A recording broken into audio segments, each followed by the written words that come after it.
A Garda Civil desartellou unha organización criminal especializada en narcotráfico con ramificacións en Arousa.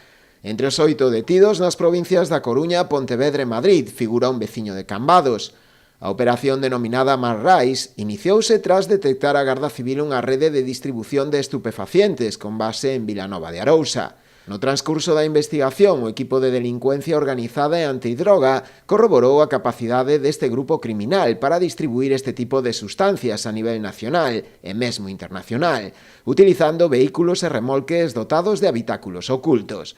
Precisamente a detención dun dos membros desta organización na Comunidade de Madrid, cando transportaba droga nunha cabeza tractora, desencadeou a identificación e detención doutros 7 implicados, entre provedores, transportistas e destinatarios finais. O xulgado de instrucción número 6 da Coruña decretou o ingreso en prisión de 6 dos 8 detidos.